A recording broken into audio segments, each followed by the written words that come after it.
Did you ever think that maybe there's more to life than being really, really, really ridiculously good looking? Hello, I'm Mark Sargent, and I'm not your host. Actually, Patricia Steere is your host, but this is Flat Earth and Other Hot Potatoes. Welcome. Episode number 22, the drinking episode. Cheers. Cheers. What are you drinking? I am drinking water on the rocks as to not to offend any other people's delicate sensibilities. And I am drinking grapefruit juice in a cocktail glass to not offend my own sensibilities. And or the sensibilities of anybody listening who would be kind of put out by drunken slurring. Yeah, actually, that's the reason I drink water. I have been known to drink occasionally on Strange World, but for this show, to keep up with you, I've got to stay as frosty as possible. So, alcoholic beverages, not conducive to that at all. A lot of people in Flat Earth are non-drinkers as well. You think? Yeah, I think so. People, religious sort of beliefs and that sort of thing. Yeah, the do not imbibe thing. I get it. I get it. But you look very nice, by the way. You look very nice as well. Oh, well, thank you. I figured it was about time that I started catching up with you because people were writing me saying, look, she looks fabulous all the time. You know, you look some, cross between a bridge troll and a mountain goat. And I thought that's horrible. So, all right, fine. So you just decided to go full Shrek instead. Exactly. Full Shrek. Thank you. Thank you. That's fantastic. No, I actually do clean up, believe it or not. I just don't like wearing nice clothes unless I have the occasion for it. I'm kind of lazy that way. I'm not saying I dress in sweats all the time, but I do like sweats and a tank top. I do, but not the low cut tank tops like you wear. I don't. I'm not that shameless. Yeah. Well, yet the night is young. Keep drinking. Thank you.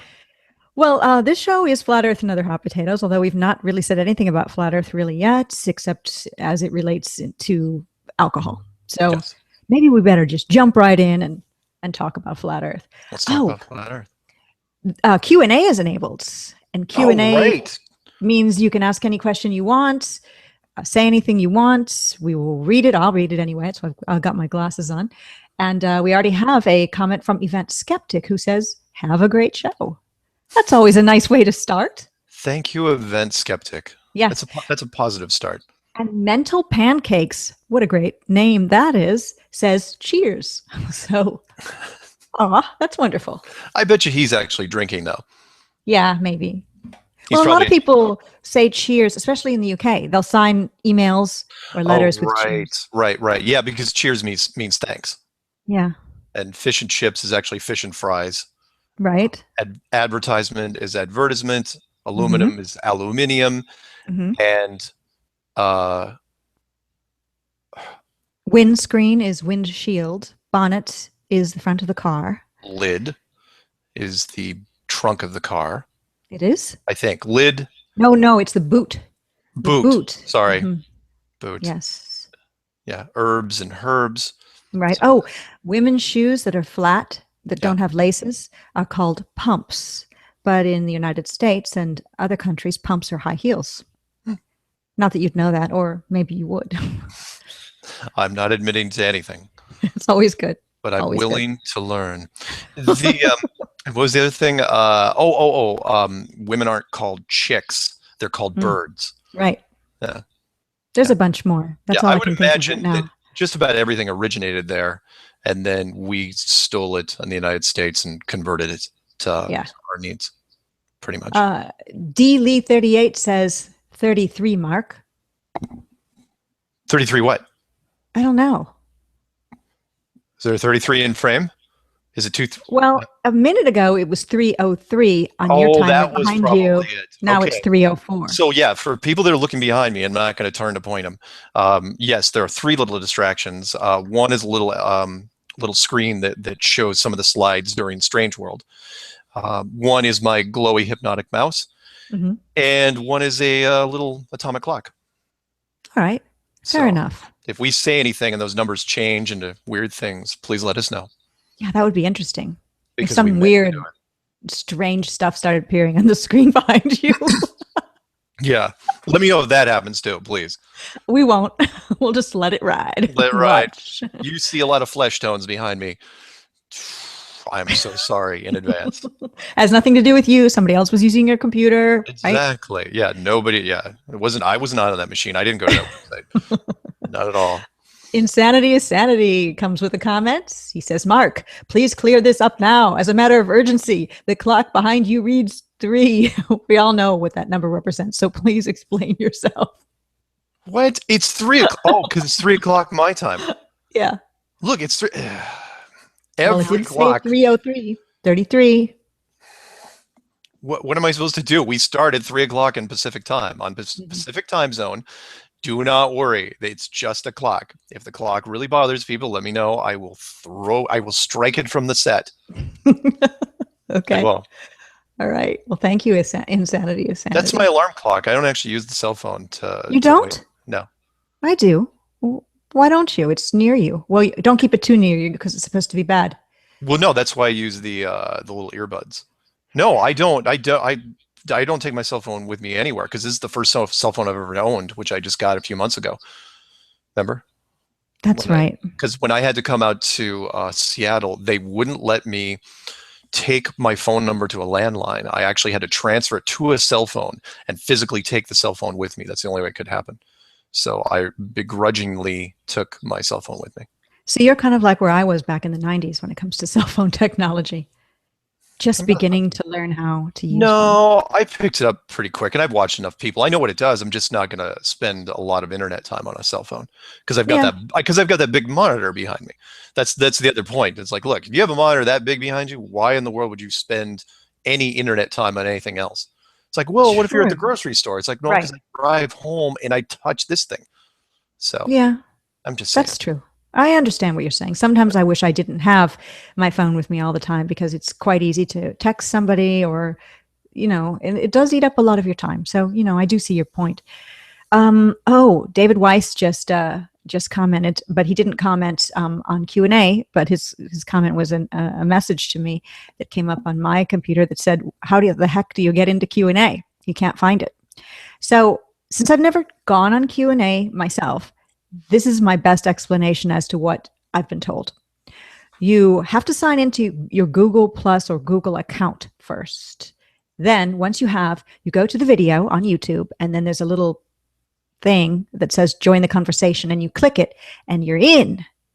Now, if that's not true, somebody maybe who is in can write a question in the Q&A to me and tell me, not a question, but a statement, and tell me, where I've gone horribly wrong, so I can explain it to David Weiss so he can ask us a question. Yeah, somebody who's in Q&A, just post a statement saying how you get into Q&A, because they're already in.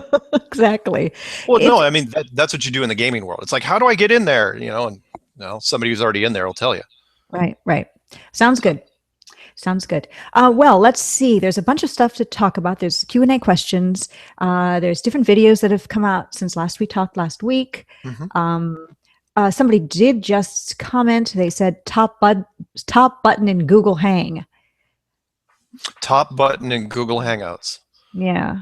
There's a top button in Google Hangouts. Maybe we need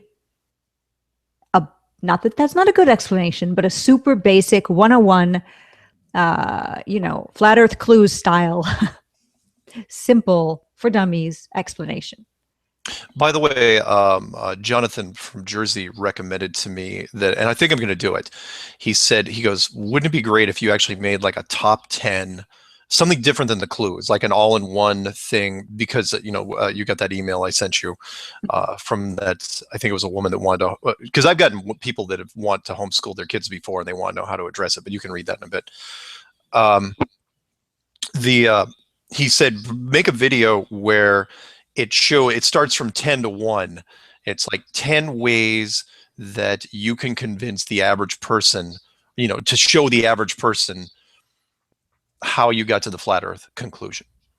That's a great idea. Really simple, basic ways, and don't just use. I mean, not using my clues necessarily. Using other people's work and say, okay, number 10, Rob Skiba's, whatever it is. Number 9, Stars Are Souls. Number 8. Just keep going, working way up the list. And Jaron and anybody else has done good stuff. Man, you're going to need more than 10 though. There's so many good people with so many good videos. There are, but 10 is a good number. And what I think I was going to do, I think I'm going to cheat and use my because what I usually recommend is my the short list, the Flat Earth short list, which I have in my YouTube channel. Mm-hmm. And that playlist is usually when people say, what can I use to get into this? I shoot them that. All right. Well, we'll be looking forward to that. Yeah. Yeah. Let's see. Somebody else writes square button. Enter your Google Hangouts. Square button. Okay. Square button in Google Hangouts. Yeah. Okay. That's good. Oh, Hardened Power says upper right button icon with 9 squares. Then select Q&A. All right. That's a good one. All right. So to join Google Hangouts, click the 9 squared button at the top. Insanity says there's a text overlay on the actual video, bottom left. Click it, and it brings up a new page. Then top right, you click the 4 squares and select Q&A. That actually sums up all of the different comments everyone's made. Okay. All right. I think we've got it sussed, and we'll see if David Weiss makes his way in to the Q&A. The point is that David Weiss is not very good at computers, and that somebody needs to email him directly. Right. Or just walk him through. Go find him in Connecticut. Hold his hand. Help him out. I actually think of David every time when he says, I'll make fun of him. I'll chop up a video clip and send it to him. Because you did that Zoolander clip at the very beginning. Yes. And there was a scene where Zoolander and Hansel were trying to operate the computer. That basic iMac, and they kind of changed into cavemen, and they were jumping up and down on it. I got to rewatch that movie. That's what I think David's doing right now. All right. He's just looking at us and just kind of jumping up and down on the computer, hitting it with his hands. Who have said that that's one of the worst movies ever, and I don't want to be their friend. I don't want to even be their friend if they think that. Oh my God. I mean, they're making a sequel to it. Oh yeah? Yeah, there's a trailer out for it, Zoolander 2, right now. Wow. Yeah, took them long enough. Yeah, almost to the point where is it valid? Yeah, exactly. How old is Ben Stiller now? Yeah, exactly. I mean, yeah, you could bring Alexander Skarsgård into it. Yeah. His blonde male friend, because he's peaking as we speak. But I don't know. I don't know about the others. By the way, this show is called How to Work Your Computer and all about modeling. Actually, no, it's Flat Earth and Other Hot Potatoes. Patricia Steere here, Mark Sargent there, and let's see. We have many more people talking about how to get in to the Hangout. That makes sense, by the way. How to work computers and modeling, because most people don't realize Patricia was a model before she was recruited by the NSA. Yeah, that's right. That's before I became a spy. Before she became a spy. And here set out to ruin the flat Earth world. Yep. Right. May have seen videos claiming such, and well, who am I to say they're untrue? True. They're all absolutely true. But and your people are going to Mark, why are you doing this show? And that's because you keep your enemies closer. Remember that, kids. All right.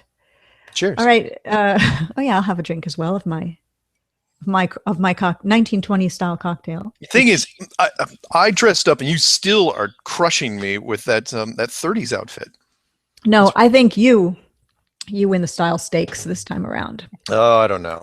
I mean, I've got the flash going on behind me, but that's about it. It kind of makes you look like you're in a sort of like a club. You're out clubbing. Is that what it looks like? Not your clothing, but with that background. Like laser light show. Oh my God! Somebody lay down some dubstep. Unsa, unsa, unsa, unsa. Oh, let's see. Let's actually do some flat Earth here. I was about to say. I thought you were going to say ecstasy. That's fine.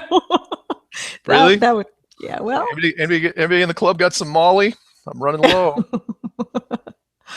The Flat Earth channel says it has nothing to do with being good at computers if you don't see the pop on the video and it really disappears and it's really hard to find out how to get into Q&A. I agree. Google Hangouts does not make any of this easy. Agreed. It's, anyway. Sharky Boardman says, you guys seem super dressed up and looking well tonight. What's the occasion? I just joined the conversation, so maybe I missed it. Do we have a reason? No, we don't. I just decided I was going to turn it up this show because I've been looking at my other stuff and you just kill me every time. And then without telling each other, this is what we did, which was really, really weird. We're on the same page. We are on the same page. Because I honestly, you'd fess up to it. I did not tell you what I was going to do.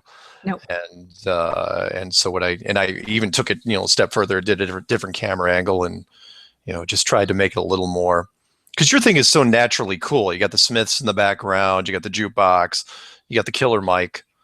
And, again, I was looking like I was broadcasting from location in a third world country underneath an overpass. And yeah. So. Or your parents' basement.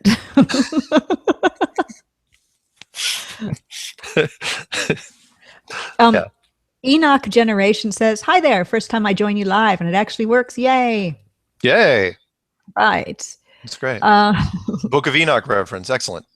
Those of you who have not read the Book of Enoch, Book of Enoch, which was not canonized by the Catholic Church. It is an excellent book and it really, really ties into how this world is built. So check it out when you get a chance. Book of Enoch. Well, go ahead. Sorry. Oh, and if you finish that, go and dig into the Book of Jasher. Jasher. I have the Book of Enoch. I have not cracked it yet. So it's an interesting read. It's pretty wild, and I can see why they didn't include it. So that intrigues me even more. Maybe that'll be my after show reading, I guess. Yeah, well, that and Mysterious Stranger, because you haven't read that yet. No, you're right. I haven't. Mysterious Stranger. Mysterious Stranger, my Mark Twain unfinished story, because he was hanging out with Nikola Tesla towards his later years. And I think Nikola Tesla showed him some things that probably blew his mind. And so Mark Twain wrote a story about how the devil visited some children in the 1500s and then showed them what the world was really all about. Fascinating story. Very interesting. I thought so. Speaking of Enoch Generation has a fantastic video that I was wanting to mention. And I don't know if you saw it. You see everything new that comes out kind of as much as I try to. It's called 3,000 plus Illuminati eye symbols in music, film, fashion, sports, etc. So it's Enoch Generation. Check out that channel. And it's just clips taken from, music, fashion, movies, bam, bam, bam, all these Illuminati symbols. It's really almost overwhelming and really great. So yeah, it appears that just about everybody's on board. And I know it's easy for people during a photo shoot. It's like, okay, hide one eye, and then they don't think much of it. It's not like they have to set up the perfect shot for it. Doing one eye is very, very easy to do. But yeah, pretty much everybody in the entertainment industry seems to, especially in the music industry, really, really into it. But if you go through someone's Facebook page that's younger, especially like young girls, just trying to be sexy and pretty and all of that and taking selfies, they're often doing it too. And of course, they're mimicking the celebrities. But it's really weird. Well, with women, you're absolutely right. There was a trend for a long, long time. You remember, the glamour shots of way back when, where, you have hair covering part of your face, that side shot with one eye. Even you've got a shot. Yes, from the 80s. Yeah, it's a very good shot. It's very pretty, very pretty. But it is, I wouldn't necessarily classify it as deliberately Illuminati. It was such a long time ago. Yeah, I was at the time in the 80s, I was doing a style like the actress Veronica Lake, the blonde, who had hair over one eye. And that's not Illuminati as far as I know. Look at Jessica Rabbit. Yes, that's that same style. Very, very, because if your hair, basically the other eye is implied with women. With guys, there's, it's pretty obvious, it's because they have to cover it with something, their hand or a jacket or a hat or something like that. But with women, it's, I've always found it very attractive anyway. It's because it's a combination of, it's not necessarily the one eye thing. It's a combination of hair and eye. Anyway. It's coy. It's coy, seductive. Yeah, it's curtain. it's a hidden thing. Yeah, but I'm kind of hiding under my own hair. Right, and the Illuminati thing is a whole different thing. It's a whole different thing. Yeah. All right, on to the questions. The Flat Earth Channel asks, when will y'all get married? Oh God. Well, we're dressed for, Really? That's what this post-wedding celebratory things. Patricia, I have something to ask you. Will you read more questions? Why, yes, Mark, I will. Would you please move on to the next question? All right. Hey, first and foremost, great energy, writes 233DW. Ooh, 33. The level of happiness makes one forget the state of the world for a second. Then a question. Tests have been made. Witnesses. Uh-oh. That one just disappeared in the middle of reading it. Witnesses? Oh, no. Stupid Right. Google Hangouts. No, we have the power. Have them ask the Oh, question. wait, there it is. Tests have been made. Witnesses have come forth. Shills have been outed. Where does it go from here? From 233DW. It just keeps growing for a while. It's got to reach a saturation point in social media. So, yeah, you're right. Witnesses have come forward, and there will be more to come. I get emails literally every day now from people that are similar, but if they're too similar, I can't really put them on the air. I'm working on a United States Marine Corps guy right now, but where's it going from here? Think of it this way. If the mainstream media is not going to cover this, meaning, the big three, MSNBC, Fox News, and CNN, then it's okay, because social media is going to carry it around the edges, and it's going to bleed into all other aspects, different Twitter, Facebook, you name it. It's going to get out there. But eventually it should hit some sort of tipping point, some sort of critical mass, where the kind of like the 100th monkey effect, where all of a sudden you're in conversations with people, and half the people that you're already in the conversation, so you go walk up to a group of people, somebody brings it up, and half or more of that group of people already know what you're talking about. Kind of like that. Remember that, Patricia, remember that physicist that I talked about on a letter on my show? Yes. Where he was written, and he already knew about it before he was written. He's going, yeah, I know about this new flat Earth thing that's going around. I don't want to talk about it. Imagine that, but on a much bigger scale, to where lots of people know about it. And it's, it just gets discussed more and more openly. And really, by that time, mainstream, they don't even have to cover it. That's the greatest thing about social media and all the tools we have now. It does not have to be on mainstream television, because mainstream television has been diminishing over the last several years. So that's where I see it going right now. Just going to grow and grow until you could walk up to any group and somebody in that group's going to know about it.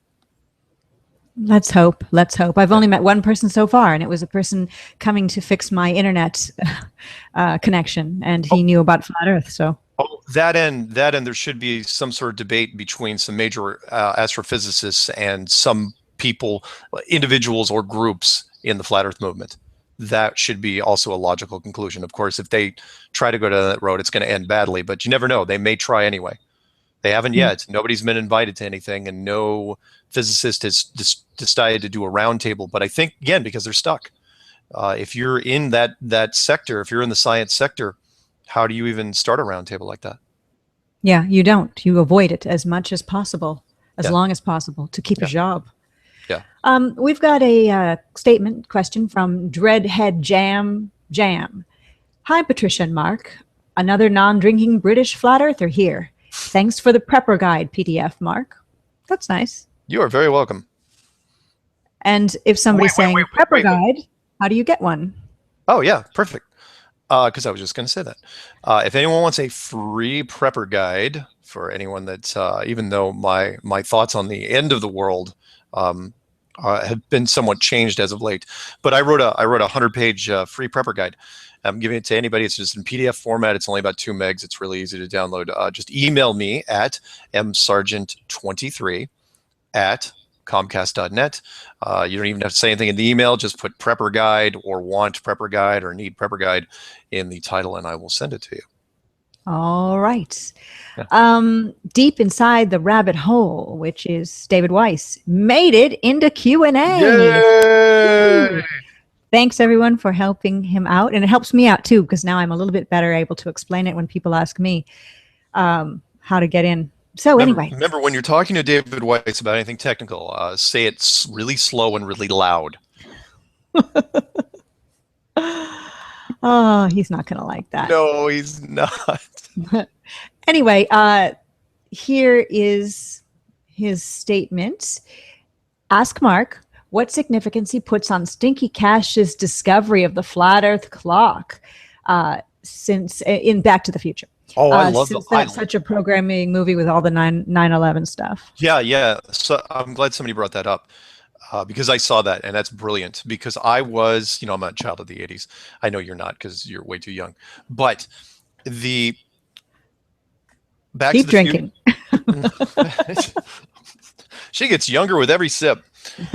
And funnier. And funnier. You don't know me. Okay, so people don't know what we're talking about here. Stinky Cash did I don't know how people find, again, the internet hive mind. They miss nothing.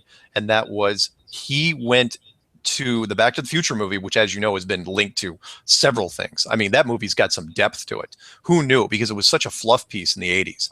It was 1985, I believe. And with Michael J. Fox, and the intro, which everybody skips, where they're just going through the credits, is you're looking, the camera's just panning around the Doc's office, his lab, and there's all sorts of clocks, hence the time travel thing. And when they get to the part between the burnt toast and the dog food machine, the dog food, it opens up the cans and spits out the dog food. I'll be darned if there isn't a white flat Earth clock behind that machine, sitting on the wall. That's brilliant. Where did that come from? Who the heck made that clock in 1985? Was it a custom job? Where did this come from? Because the UN symbol, it wasn't even in UN blue. So who made it? It's almost like, and Jonathan and I were joking about this the other day, it's almost like somebody is time traveling and putting these things in, not just the Mandela effect, where some ideas are changing, phrases and words and stuff like that, but maybe there's objects being inserted. If anyone has any doubt, look at the comparison right now between the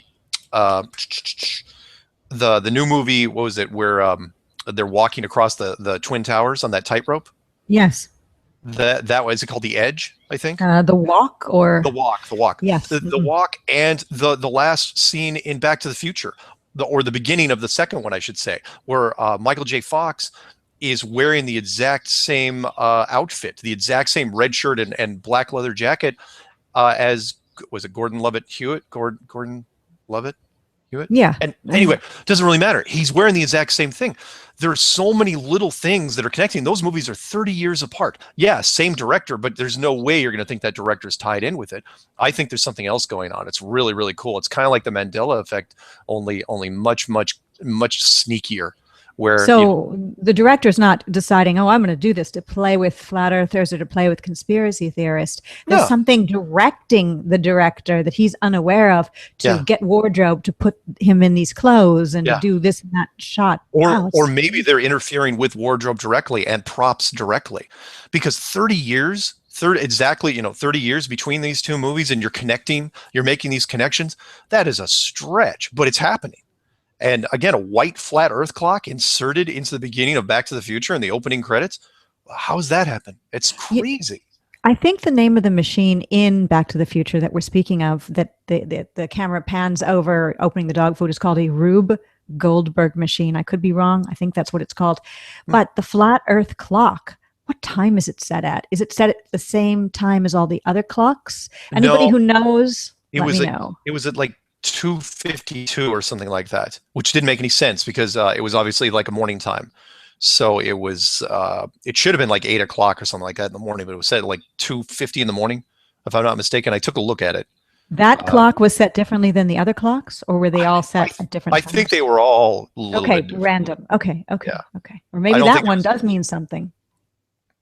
252. I think it was 252. Somebody check that out if they get a chance. I think it was somewhere around there. I know it was 3 o'clock, or real close to 3 o'clock, but it was before 3 o'clock. We sound like conspiracy theorists right now. Do we?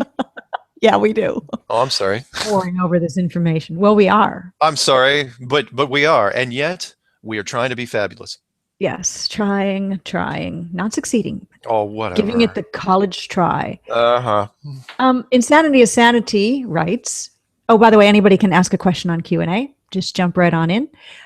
He writes, did you guys see the David Icke video he did about Flat Earth? What are your thoughts on what he said? Also saw it. Yes. Excellent. And again, I love the fact that, and because I get emails and phone calls about this all the time, where people are just digging into Flat Earth, where it's like they just check it once you're caught up, like episodes on a television show. You have to keep checking all the time to see what's new, what's happening in Flat Earth.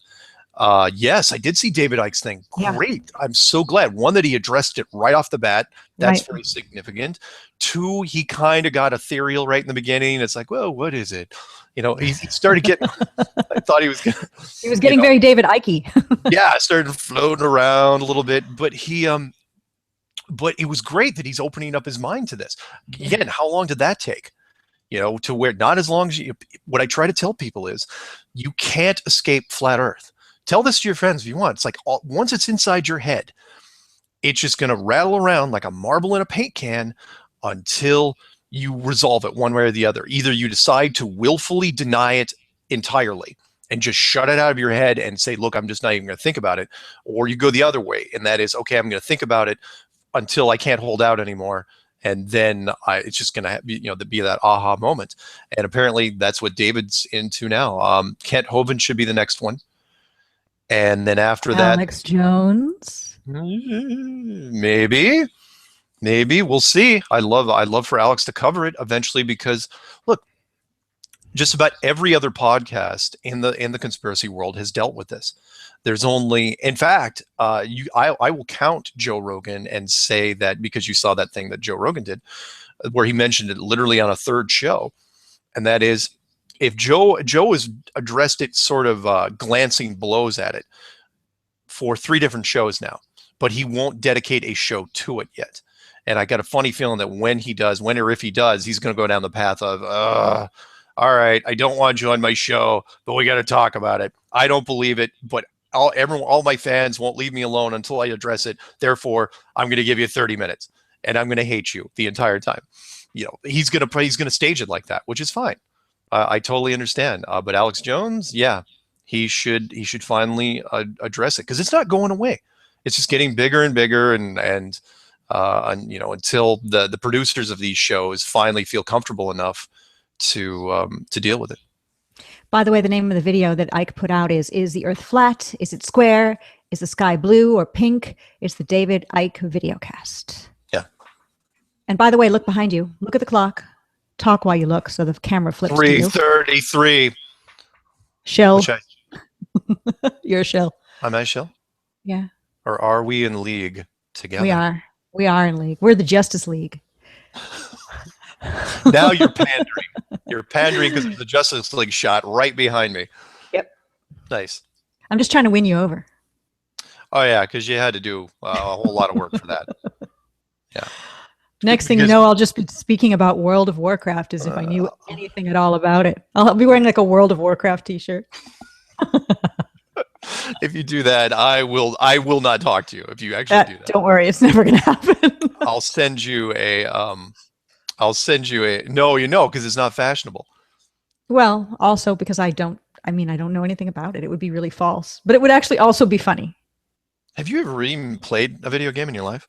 No, not. Oh no, I used to play. I mean, in the 80s, that one where you drive a car. You're like a race car and you keep it on the road.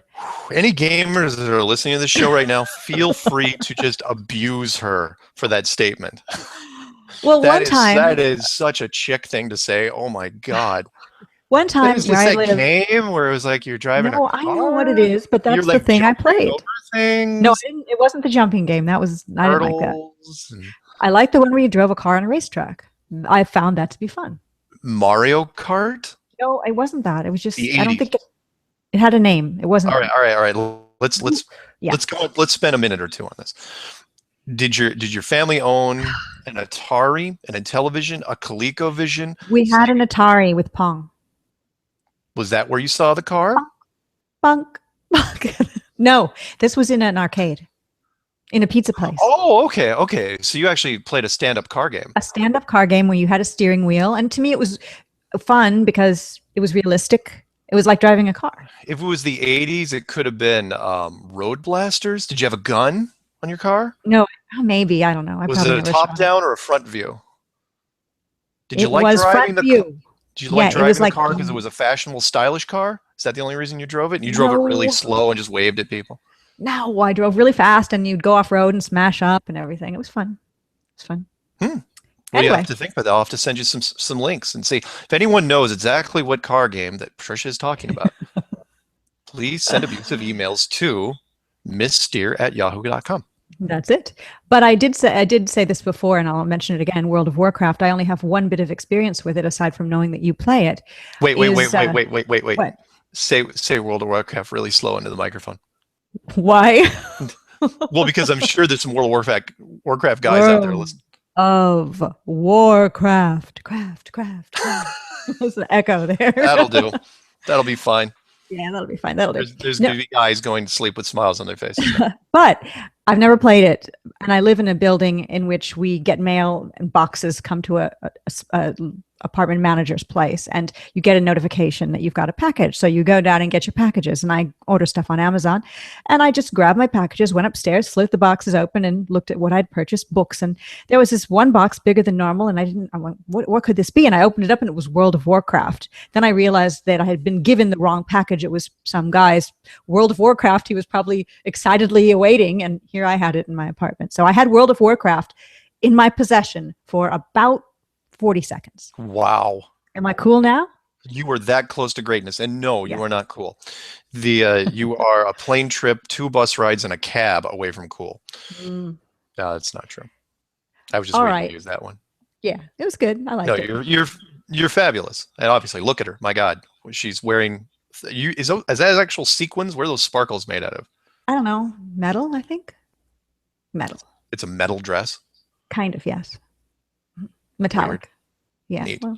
That's really, really cool. Freedom Paradox writes, greetings. Most people's first reaction to the flat earth is, why would so many people lie to us about this, the globe? And the second is to say, so you think you're smarter than all the other people who study science? Can you answer that? Yes, I can. It's a 2-part question.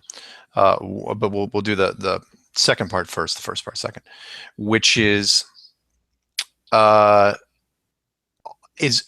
flat earth movement smarter, more intelligent than the entire scientific community? No. I know. Yes. Yes, Patricia Steere. Did I say that? Yes, I think we are. Oh. Okay, maybe not. I mean, it has nothing to do with intelligence. It has to do with open-mindedness, which is, look, that's a sign of intelligence, open-mindedness. Well, it is, but there's a lot to be said for people that, I mean, obviously when, if you're studying medicine, you get a lot of book smarts in you. You don't want a person going into surgery because of that whole Holiday Inn thing. I spent the night at a Holiday Inn Express and I'm going to, operate on your liver. But when it comes to astrophysics and astronomy. Wait, I just had a delayed reaction to that joke. Sorry. Go ahead. It's like a joke grenade, people. Clink. Throw it in. Wait 5 seconds. So continue. And you wonder why I can't have long conversations with her. And this is just torture for me. And why we're not even looking at each other. She's making a face, isn't she? I can't see the face. You have to say something. I'm not making any face at all. Totally composed. Unaffected totally by you. Unaffected. And your hijinks. Hijinks? Really? That doesn't date you. Oh, my God. Did you actually buy that dress new on the rack in 30? I did. You're right. Oh, I'm sorry. We're getting back. Oh, yeah. And remind me to tell you the joke, the funniest joke I ever heard. Just a layer of humor. Okay.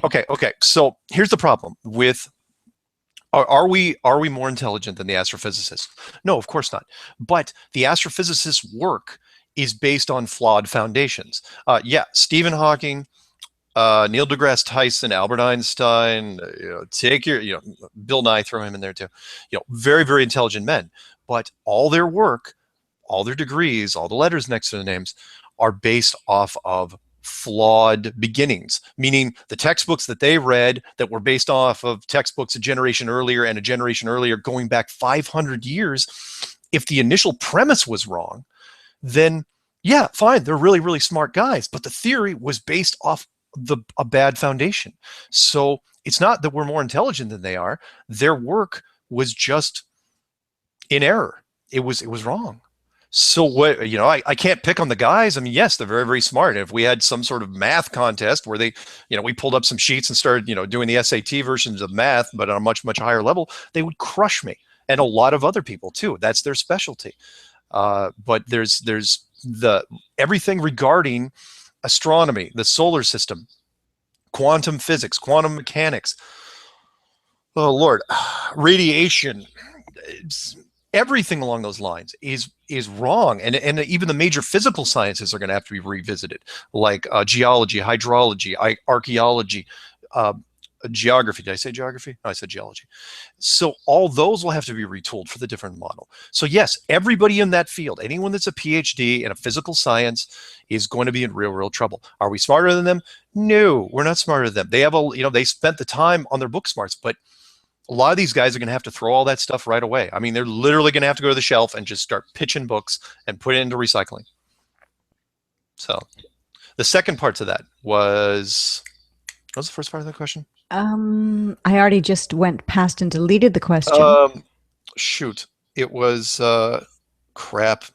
I wanted to answer that part too, where they were saying, oh, I'm sorry I did that. Have him resend the question if he gets a chance. Send me that first part if you get a chance. All right, we'll go back to that. Sorry. And now for your joke that you were going to tell. Oh, one of the funniest jokes ever.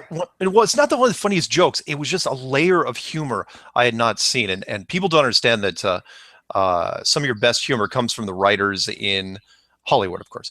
But Seth MacFarlane wrote a joke, and you'll get this joke, where he said. He was talking about, I know you don't watch any animation, but there was an American Dad episode where in American Dad, there's an alien that walks around in the house of a CIA operative, which is funny enough. The alien talks with a Paul Lynde accent. You know yes. who Paul Lynde is, the Secret Square from the 70s, Paul Lynde. And he was the uncle in Bewitched, the funny uncle. Very, very funny guy. So an alien doing a Paul Lynde accent makes a Stockard Channing joke. You know who Stockard Channing is? Yes, I do. Perfect. She was in Greece. There you go. And this is the joke. He was going that because people make fun because she was like 36 when she did that thing in Greece. She wasn't even in her 20s. She was supposed to be in high school and she was like 36, and people were kind of picking up on that. But so he was making fun of her age because she gets those age jokes all the time. And he goes, I didn't know Stockard Channing when she was 40. I said I knew her in the 40s, right? And then at the very end he goes, she was 50 in the 40s. So he just kept working his way backwards. There were so many tiers to it. Listening to a Paul Lynde alien do that, I was just floored at the depth of that joke. It was just fantastic. I thought at that point Seth had pretty much peaked out. Like it's layered jokes like that, or any kind of humor done in threes, multiple things. They get me every time, definitely. Yeah. Or the Steve Martin joke. I told you that one, where he goes, if you get nailed for bank robbery, plead insanity, but make sure one of your demands, like before you go to jail, is crazy, so that you have to make sure that you get off an insanity plea. So when the cops are about to come in, ask for three things for ransom. $1 million in cash, getaway car, and the letter M stricken from the English language, right? Right. And people are laughing, right? And then he laughs too. He goes, getaway car, Yep. Because it just took in that direction. Steve Martin. On the side, yeah, I love Steve Martin. Sorry, great writer too. We I have digress. a couple of his books. This is a question that kind of ties back to a question that we had earlier, and I'll read the question, but there's an addition to the question. It's by Tedward P. He references the David Icke video that came out about Flat Earth today, and he said this is the new part. in his presentation, The Lion Sleeps No More, he talks about Earth stuck in a prison or an enclosure, and the Illuminati has spent the last 500 years finding a way out. So. Yeah. That was something that I talked about, some months ago, which was that this could be a jailbreak scenario. Because if we are enclosed, everyone wants to, I shamelessly say, you can always check that out at enclosedworld.com. Whose website is that? It's a good friend of mine, actually. An alter ego that does not dress nearly as nicely. It's true. But his initials are RMS. Anyway, if it is a jailbreak scenario, and this actually ties into religion a little bit, because people have said, well, if we are here and there have been previous civilizations before ours, then who was the first civilization? And it's like, well, it doesn't take a rocket surgeon to figure out that that first group is probably going to be, from religious texts, has got to be the fallens, the fallen ones, the Nephilim, or whatever other name. And in that case, yeah, they would be always looking for a way out, and you would want to let every civilization that came after them develop naturally, because maybe they can think of a way. Remember, you've heard the saying, you get a fresh set of eyes on the problem. Yes. Somebody that walks up that has no idea what you're trying to fix, and it's like, oh yeah, we just twist this little nut here, and then you're done. Maybe that's what they've been looking for. That every civilization has their own unique ways of solving problems. And look at the stuff that we've done. We've done atomic weapons. We did the HARP system, which we're not supposed to know anything about. The CERN system. So HARP maybe can do something with frequencies, but that's not working too well. So they turned it into some sort of weather modification thing. And then CERN possibly opening up a gateway to somewhere else to let something in, or something can go out. But yeah, I could see that jailbreak scenario. Very, very possible. I'd want to get out of here. Don't you guys want to get out of here? We should get out of here. But where do we go when we get out of here? Where do you want to go? Think about that. Yeah. Where would you want to go if you weren't here? And what's outside of there? I think it's something cool. I think it's something cool too. I think it's something worthwhile to try to see if we can get out of here.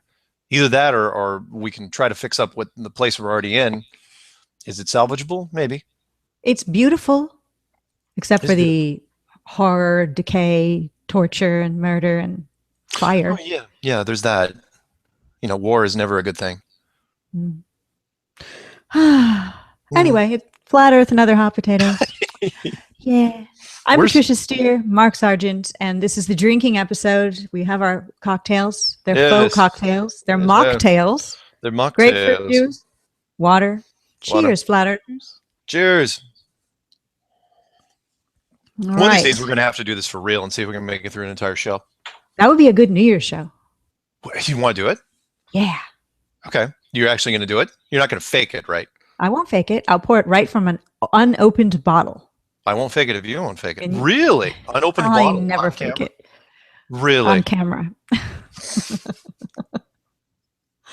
Multi-layered joke right there. Hope nobody missed it. Okay. This is from Brio Jackson. Hey guys, it's great to listen to your banter, but there's really is nothing being discussed about the flat Earth. Sorry. We digress. I know. Yeah, sorry.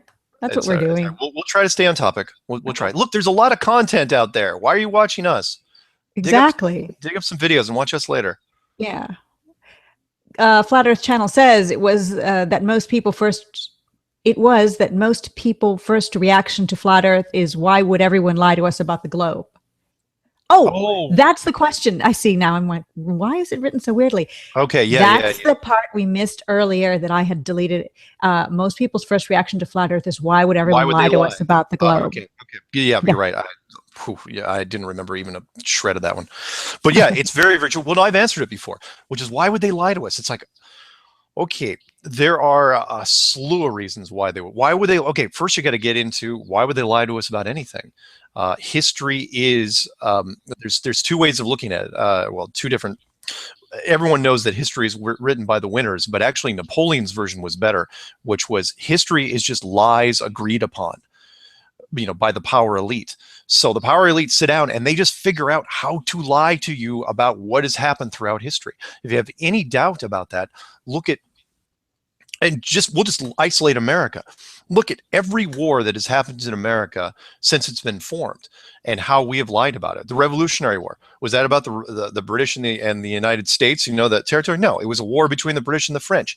The Spanish-American War, which, you know, Spanish was never an aggressor. We just wanted to take some of the territory and took it. The Mexican-American War. Oh, hey, let's go take Texas, New Mexico, because we can't think of any better name to call it, Arizona, and that worthless piece of real estate called California. It's a basic money grab, or a land grab that we did. Just goes on and on. The Civil War had nothing to do with slavery. It was literally the last chance that the British had to try to take the continental United States. And they failed. They tried to infiltrate the South and tried to take it. They couldn't do it. Could not pull it off. They were pulled out of the war at the last second by the Russians. There is no truth when it comes to, it's too tempting for the authority to lie to us about everything. So if you just follow that line about all the things, you want to throw the modern stuff in there too? Fine. Let's throw in Pearl Harbor. Let's throw in JFK, 9/11, Sandy Hook, Boston bombing. It just goes on and on and on. You never get told the real story about anything. So with something this big, you really think that that whole pattern is going to change and they're going to tell us the truth about that? No, this is the one they absolutely will lie about and hold on for like grim death till the bitter end. This is the big lie, the one that everyone's been waiting for. This is the one where, imagine if it's street magic and you're being conned, you know, time and time again. Your wristwatch is taken, your wallet is taken. You know, he's just pulling cards out here and there, and you're saying, okay, finally, you made up your mind after seeing all these conspiracies, and you say, all right, I will be able to get this one. I will be able to nobody's going to fool me again. And it turns out you were fooled the entire time. The trick was already pulled on you before you were even born. You've been walking around the trick. You've been walking around the lie. Why would they lie to us in this case? Because if they don't, there is a massive power paradigm shift between science and religion. Religion becomes much more robust. Religion becomes the top of the food chain, because what you're basically admitting is that intelligent design is real, that anyone in science that went against intelligent design was wrong. And that if, think of it this way, religion and science, if science is wrong, it's two parts of this. If science is wrong, then about this, and they were wrong about all sorts of stuff, and their credibility just starts sinking and sinking. Whereas religion, it's like, oh, they were right about this all the time. And I've said this in the clues. What else are you right about? What else can you tell me? What else can religion teach me? You know, between those two things, oh, that is something they do not want to deal with right now. And they've been trying to figure out for the last 60 years how to dodge it, how to delay it, because that is really what it boils down to. And that is proof of the creator, proof of the divine, proof of a higher power than us. You will be really hard pressed if this thing comes out, or when it comes out, to find atheists, because how can atheists stand before the biggest wall in history, the biggest structure in history, something that we did not build? It's not like standing in front of the pyramids and saying, oh, how'd they build that? Scratch your head. No, this is something way, way bigger than that. It's the greatest thing ever, but I still think it's the most positive thing ever. So yeah, the authority is going to fight it as long as they can, because they don't like change. They like the status quo. They don't want to see their run end, which is why I kind of joke about it and say, look, NASA had a good run, and they did. You know, they kept this thing going for 60 years. Yeah, it cost them about $1 trillion, but it's over. It's done. And this thing's got to wind down to a different conclusion. It's got to be resolved one way or the other. And if they get on top of it and they turn it a different way, it could be a new golden age. Yes, there'll be some heartache, there'll be some pain, there'll be some suffering, some economic instability. Any more than what we have now? Right, just a whole different world of the same thing, but with a more of a positive spin, with hope, where we don't really have hope now. No, we really don't. I mean, how many? And this isn't like hope, like those stupid Obama posters from years ago. This is real hope. This is something. Imagine if you could change the world literally change the world, not hyperbole. Everyone says, "Oh yeah, we're going to change the world," but no, this is the real deal. This is when it really literally changes, and you become part of a great community, part of a family, part of something wonderful. Can you put a price tag on that? And Flat Earth is already doing that. It's already taking people who are atheists or non-believers. I mean, I was kind of in that camp, and agnostics, and making them at least believe in some higher power. And you know, it's starting. It started already. It's going on now. It has. So, you know, and I know, you know, I still treat it like Flat Club, and you can't just walk up to a family gathering, although the holidays are coming up here pretty soon. Time for Flat Earth snow globe gifts for everyone. Well, think about the holidays. You know, that'd be a good thing to organize. Didn't even think about that, you know, because especially Thanksgiving, people are, you know, after dinner, tossing a few back, you know, full from turkey, you know, sitting back. The resistance level's really low. Or tofurkey for those who are vegan, like me. Oh, I'm sorry. I was insensitive. Just want to throw in the little vegan aspect to the show. Yes. Now we're done. Yeah, but that'd be great. Just hand everybody a Flat Earth snow globe and say, everyone here at the table, let's discuss what this looks like to you. Yeah. Kind of neat. Yeah. Somebody come up with a Thanksgiving slogan for Flat Earth. I think it'd be what great. would, you know, the snow globes at the bottom, there's a little winder and then a song plays. It would have to be a Flat Earth song. Yeah. That would take a lot of doing, and somebody could do it and come up with it. And it would really be, it would sell like hotcakes, which are flat. Hey, by the way, what did you think of those two Flat Earth song videos I made? They're fantastic. I know you like the one, even though it sounded kind of grungy, kind of Nirvana-ish. Yeah. And it was, you know, what was that? Well, I mean, you're in Seattle, so it would make sense that it would. I know you didn't make the video, and in fact, you didn't make the music aspect of it. Maybe explain to everyone who didn't see what you're talking about, what it is. If anyone wants to, I've just been kind of doing it lately, and that is, I've had 3 different people: a country guy, country music song, sort of a grunge song, and then what you would call that, British pop? Yeah. British pop song or Australian pop or whatever it is, even though it was a Polish band. People have sent me music tracks, with, you know, Flat Earth music tracks, except for the last one. I'll explain that in a second. And they said, hey, can you kind of help me put something together? And I said, you know what? I'll just make you a slideshow. You know, it doesn't take me that long. I can throw in the subtitles, and, you know, it takes me a few hours, but it's fun. I actually enjoy doing that. And the country music one was cool. And then the grunge guy did one called the country one was called Dear Globe. The grunge one was called Mr. Plane, Plane. And then the third one was something that you had sent to me, which was done. It was actually called Zetetic Astronomers by Neo Retro, if I'm not mistaken. That's it. Or the Neo Retros. Yes. And that one was really, really neat. It was, I mean, I thought it was probably the best song of all of them. It was really, really clever. It kind of reminded me of That Thing You Do. Yeah. Very, very catchy. And so I made a quick edit slideshow for that, and it was really kind of fun. So if anyone wants, you know, if anyone's making some Flat Earth songs and they don't want to bother dealing with the video part of it, you know, just the slideshow, I'll whip up something for you, put it out there, put your name in the credits. It's got to be an actual Flat Earth song. You can't, you know, start talking about that and then, you know, start talking about, I don't know, anything else. But right. And to see these videos that we're speaking of, if you haven't seen them, they are on other channels, but you can find them on Mark's channel. So yeah, take a look. Yeah, or you can just type in Flat Earth song. Oh yeah, that's right. Steve C has a question here on Flat Earth and Other Hot Potatoes, Mark, and it is, what is your take on Alex Jones? We spoke of him earlier, and how much truth does he actually tell?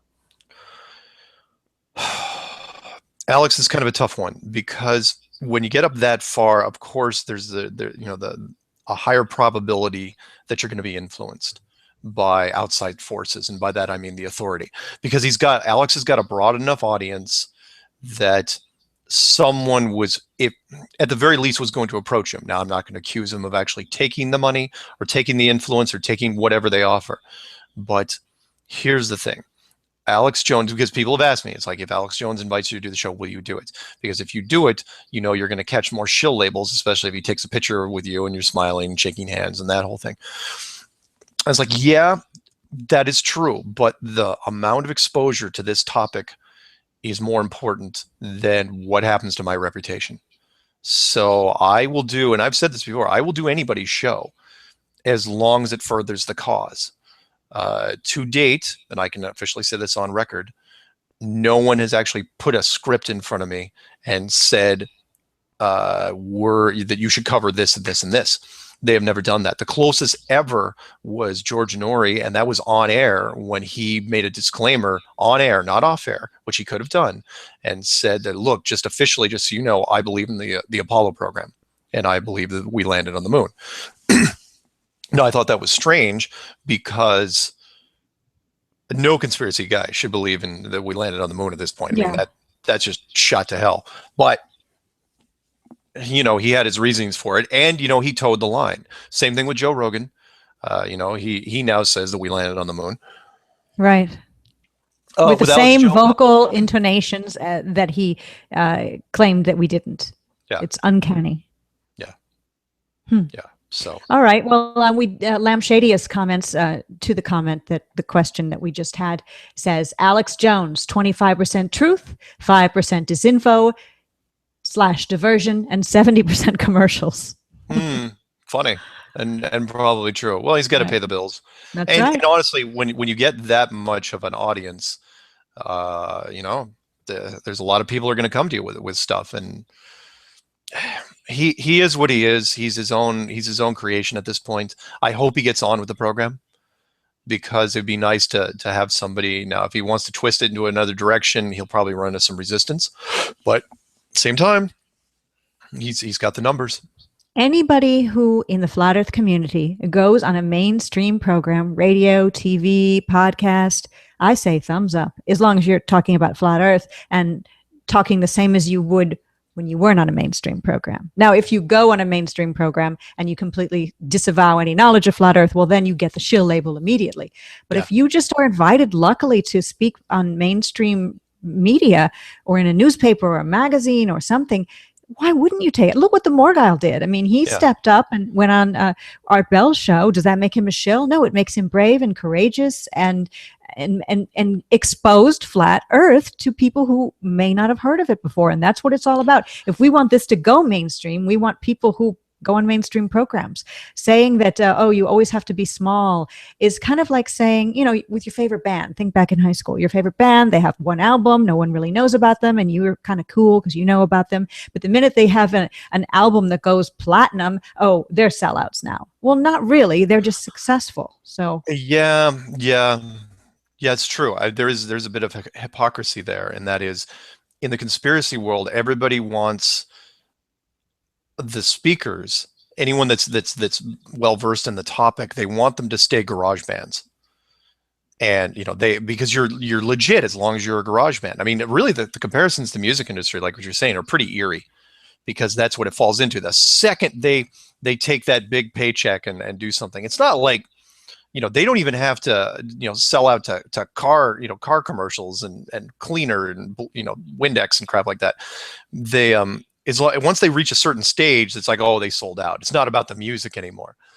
And look, we're not that stage yet. We haven't gone. Nobody's gone big yet. But yeah, if anyone gets invited seriously to anything, even if you turn it down, you turn it down. But tell people you turned it down. Mm-hmm. Don't just turn it down and then be quiet about it.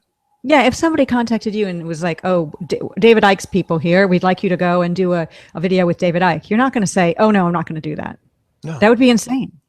No, I'm exposing Flat Earth to David Icke's people. Look, I'm kind of flying without a net anyway. Everybody that I was embarrassed to say this, but almost everybody that I talked to in interviews, and I've done 35, almost all of them, I didn't know who they were before they contacted me, because I didn't that wasn't my side of the conspiracy world. I did my own research. I didn't really follow podcasts. I didn't really do anything. So I didn't solicit anybody. And so the people that come to me, hey, great, wonderful, I'll do it. Anybody that gets these questions from anybody, definitely take them up on it. Even if it's small time. I mean, there's several interviews I haven't put on air. Little, really, really small interviews that, the audio quality was bad, or we were just talking over the phone and maybe they forgot to record, maybe they didn't. But yeah, do anything you can. If somebody wants to talk about it, talk about it. That's your in right there. Don't shy away from that. Another question here on Flat Earth and Other Hot Potatoes, and this is for you, Mark, from Demiso Williams. Wait, let me select this question so it doesn't disappear. It is, if this is the biggest lie from the elite, then why haven't they got to you, Mark? Do you have any worries that they will get to you? This person has heard that NASA can do things like they are the mafia. And why is Matt Boylan still alive? Okay, there's a couple of reasons behind this. I believe anyway. Suddenly a bullet comes through the window. Exactly. Thank you for adding Just to the. Keep talking if it happens so that we get it all on camera, so the camera stays on you. For ratings? Oh, you are shameless. We don't have ratings. That Stay in frame. Stay in frame. Mark, if you can't talk, blink twice. And I'll be like just keeling over. How? That's not going to happen. How am I helping you with the show? I don't want it to happen. Oh, that's nice. The which means she probably does. As long as that, again, as long as it stays on camera. Am I afraid? Yes. But that was early on, where once I started getting attention, I was like, okay, is somebody going to talk to me? So, but I never got married, never had kids. My responsibilities are fairly light. So, and I'm a little older, so it didn't bother me that much, because it's like, oh, what are you going to do? You know, lock me in a room and throw away the room? Really? You're going to do one of those things? If something happens to me, you know, it's the cliche thing. If something happens to me, then people are going to know. No, you know, it's not a huge spotlight on me, but people figure it out. You know, what happened to Mark Sargent, the legend of Mark Sargent, the Mark Sargent mystery. But it's the cause itself, the whole flat earth thing, has given me a confidence, because this is bigger than them. That's what makes it a little different. If you're talking about 9/11, where you're trying to, you know, overthrow the US government or something along those lines, yeah, there'd be some real concerns there. But this thing is so much bigger that it transcends even them. Because, like, you know, really, that's what you're going to do? This is the move you're going to make? Because I would disagree. Especially, remember I said, you know, in the clues, is like, if we are all being tracked, if there is a scorecard, then what you're doing also goes on that scorecard. So that's what I would throw back at them. But no, nobody's contacted me. No suits and sunglasses. No weird phone tappings, as far as I know. The closest thing I got was when I was interviewing the United States Navy missile instructor. Because when we were connecting through Jonathan's machine, you know, and Truth Frequency Radio, Jonathan had the ability to track who was listening to us computer-wise, IP-wise. And sure enough, the Department of Defense, every time Sean was talking to us, the second he went on Skype with us, the DoD was monitoring him, which means they're basically monitoring every outbound and inbound call on any form of media through Sean, through his cell phone, through his landline, through Skype, whatever. So yeah, people are watching. Absolutely, no question. To date, no one's touched me. No one's come after me. If that happens down the road, well, you know, I'll have to deal with that when I deal with it. But until then, I'm not going to worry about it. I'm not going to lose any sleep, because let's face it, if they want to come get somebody, they can come get you. There's a dozen different ways they could get you. So you know, I joke, and I've already readied myself for, if I wake up in another room, I just wake up one day, it's like I have no idea where I am. You know, I'm in a bed with a sink and a toilet, you know, blank walls and a mirror, you know, with a camera above it. You know, I'm fully prepared for that if it comes to that. And they can't do anything like, say, they'll kill your kids or your wife, because you don't have either. So no, and that's usually the way. You know, that's the easy way to get to people. Right. But you know, I have family that's still alive. You know, my mother and my father and my sister, brother-in-law, grandfather. You know, they're all out there. You know, they could do that if they wanted to. Although if they knew my relationship with my sister, they'd probably think better of it. It's like, really? You got her tied up right now? Seriously? You got live feed on that? Can I watch? That's terrible. But I know she is keeping her alive as long as possible. Yeah, exactly. Yeah. So, because my sister, in fact, I can say that because my sister does not believe in anything. She doesn't believe in any conspiracy of any kind, and I feel bad. So. Well. And the other part of the question was, how is Matt Boylan still alive? And the answer to that is basically just what you said about yourself. Same as Eric. Same as anyone. Same as Eric. Same as Matt. Although Matt, they don't really even have to do much there, because Matt is, you know, he has some problems here and there, and he's having a tough time staying focused during an interview. Maybe one day that'll change. Who knows? One day we may see him on a mainstream thing, and he'll have his act together. I still thank Matt to this day. I still tell the story. You and I even talk about off air, where he was the guy that got me thinking that it isn't possible, and his story was too interesting to be true. And yeah, so hopefully Matt will come through in the long run. His story was too interesting not to be true, is what you meant. No. Meaning I thought, I tried to debunk it when I first heard it, because I heard the story. I was going, it's a good story, but it's more of a little science. It's like a sci-fi channel, movie of the week type thing. Yeah. Like a Twilight Zone episode. So it can't be true, right? That's what got me thinking. It can't be true. I should be able to shoot this story down. And that was one of the things between that and a couple of their YouTube videos. Because again, the way he told it, and his girlfriend did a nice job at the time shooting him when he was stone cold sober, which is tough to do. And yeah, so it's good stuff. I highly recommend it. Anyone doesn't know what I'm talking about, look up Matt Boylan's original video. I think the best version is the edited version that Eric did. So. And on the NASA channel, but there's so much on that channel, it would take a while to filter. Yeah. Another question here from Don Harto. Is there anyone considering suing NASA on behalf of the American people? Yes, there are several people that have mentioned that. In fact, that may be the thing that gets this thing going to a different level, is because if NASA has been completely fabricated from its inception in 1958, then it's been defrauding the American taxpayers, not to mention all their subcontractors and their subcontractors, for billions and hundreds of billions of dollars over the last 60 years, if not maybe $1 trillion. The class action lawsuit involved there would be monstrous. It would rock the financial world on many levels, especially the military industry, because the companies that are involved there are major military contractors. And that would be a way of doing it. Yeah, somebody eventually bringing a lawsuit against NASA, and by the way, that's a default. If this thing ever gets revealed, that's also a default aspect of the revealing. Is a massive, NASA closes its doors immediately, and then the lawsuit proceedings start. Just imagine that day. Cheers to that. Yeah.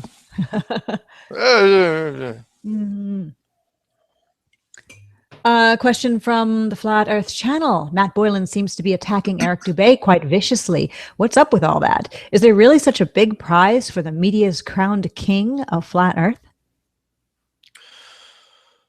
Well, it is in some ways. Well, Matt's motivation was different, and I completely understand that, where he was talking about this years ago and nobody was really listening because he was only firing on one cylinder, which was, picture or painting.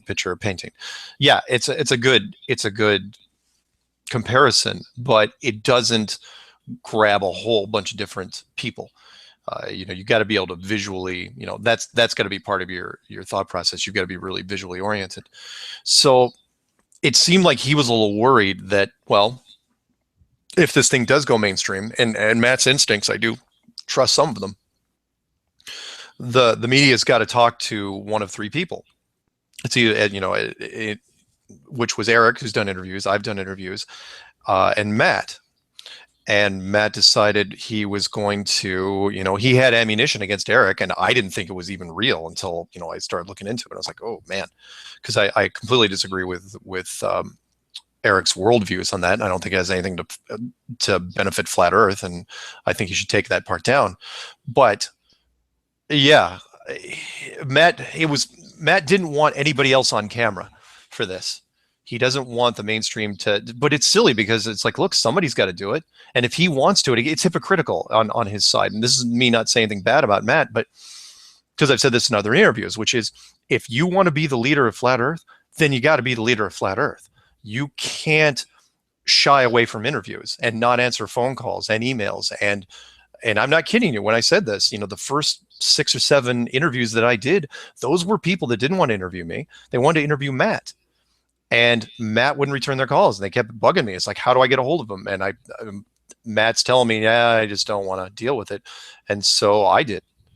Mm-hmm. So Yeah, is there a prize? No, no, not necessarily, because if the mainstream jumps on it, you can be sure that they will try to bring in somebody that has nothing to do with what we're doing now. Somebody in the outside, bring in an astrophysicist that maybe swapped sides and said, "Oh, I knew the entire time that it was flat, but I didn't want to get ridiculed by my peers," and have a corresponding book to go with it that he probably had ghostwritten. That's what I do if I was going to make a move like that. Interesting thought. I never would have considered that. Earlier, I attributed that question that I just asked to the wrong person. I said it was the Flat Earth channel, and it was not. So I don't know who had asked that question. I'm sorry. But the Flat Earth channel does ask or state, I think Mark always handles himself very well on radio shows where the host isn't on board with Flat Earth. Coast to Coast comes to mind. I think Mark's representing Flat Earth well. So that's a lovely compliment for you. Thank you. Especially with that blazer you're wearing. Well, very nice. Quite a change from the old digs, but it's not an Under Armour shirt. No, it's not. I do endorse Under Armour because, I like Under Armour shirts because they breathe really well. Because I get pretty warm. I generate quite a bit of heat. I don't know why, but I just generate a lot of extra heat, and so I try to get shirts that breathe. But thank you very much about that. I do try to stay focused. As one thing I consider myself very good at, which is no matter where they go with the questioning, I can turn it back to the flat Earth and deal with it appropriately and do it without too much fanfare and just try to stay on point. Yeah, you're good. You're really good at that. Well, thank you. Enough compliments for you. You're going to get a big head. You already have a big head, actually. What size head is it? 10. Size 10? 8. 8? 8. Oh, but size 13 shoes. Size 13 shoes. I remembered your shoe size. 8 head. Okay. And I wasn't doing a weird eye thing when I doing that. I was 8. No. That was the number 8. Deep inside the rabbit hole, David Weiss says, this goes along well with the head comment. Is it the sun just outside your basement window illuminating the right side of your globe head? I'm only laughing. Oh, there's a light because there's a light that's coming on one side. Can you see the mannequin head behind me? Yes, I can. Oh, okay. That mannequin head is where I store these headphones right here. Oh, I see. So on that mannequin head is a pair of sunglasses that I use sometimes. They're cheap sunglasses if I go outside, and a Seahawks Super Bowl hat, and these headsets. So that's where I just store them there because I don't like. Well, I think he was saying you have a head the shape of a globe. You have a globe head. Really? Yeah. Well, you were insulting him, and he just got a jab right back at you. That's fantastic. You know what? No, it's all fair. It's fair. You struck first. He came back. All right. I have nothing bad to say about David Weiss. Either do I. Next question or statement. It touches back on the Matt Powerland, but this is from Enoch Generation. Do you guys know that Matt Powerland is a real actor in the 2015 movie The Badge? And yes, we both do know that, and many have seen the trailer on YouTube. And he does a pretty good job of acting too. He does a pretty good job. He and Anthony Michael Hall were battling. Yeah, like actually fist fighting. Yeah. Uh-oh. Excuse me. Sorry. Is that the poison that NASA has put into your water? No, I'm just allergic to fabulous co-hosts. Are you allergic to me? What sound was that? It was sounded like a nice thing, and then allergic, not so good. Well, there's shots for that. We could get you some shots. Thank you. Yeah. Let's see. Brap Allgood says, having spent 3 hours with math, I can tell you he has so few clues other than flat Earth. They can only giggle at him. He's no shill. He's just a dude who needs to do a lot more research, just saying.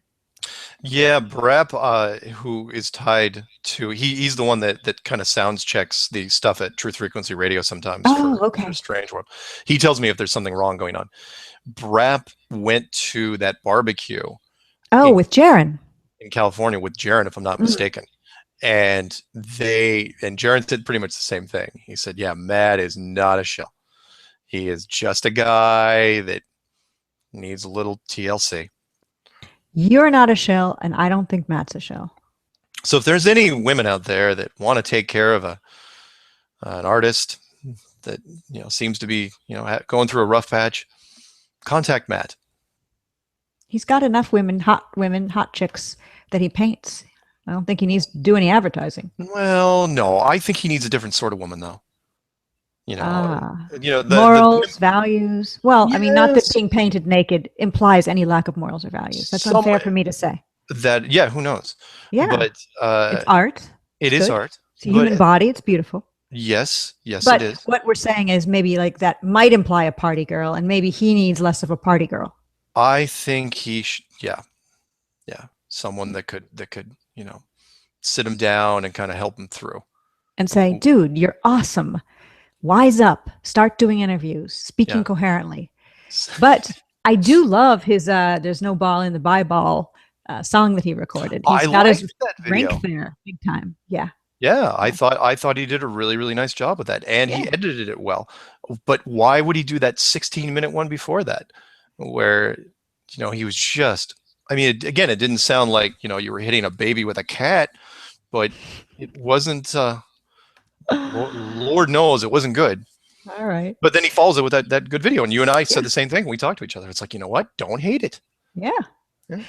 This is Flat Earth and Other Hot Potatoes, episode number 22. That is the well-dressed, debonair, suave Mark Sargent, and I'm Patricia Steere. And we're talking about Flat Earth, and it's Q&A, so just go to the video, sign in with your Google Plus account, and click on the screen and follow the prompts pretty much, and you'll get in. I'd like to interject, by the way, and say that because some people are going to suggest it's like, oh Lord, Patricia's dressing him now. That's absolutely not true. For whatever reason, we decided to do this completely separately with each other.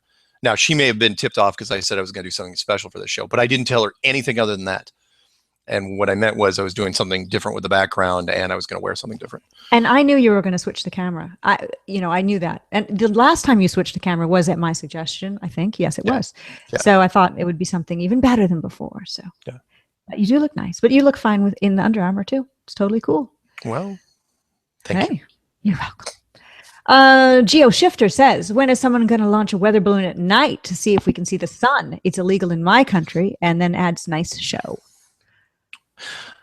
See, the word illegal kind of means something a little different to me. That is, it's more of a guideline than a rule. I mean, you can't obviously use it. The Steve Martin joke. It's like, I did not know that armed robbery was illegal. You can't use it as a defense.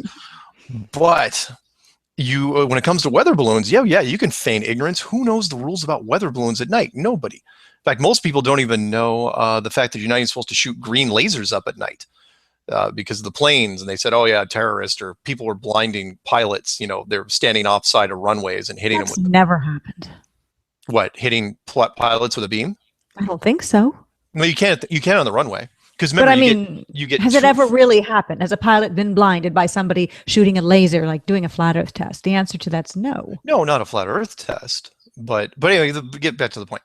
Weather balloons at night. Yeah, somebody just do it. Just don't advertise it. Don't make a YouTube thing and say, oh yeah, we're going to go out here at night and we're going to film it live. Don't do anything like that. Just put the freaking balloon up.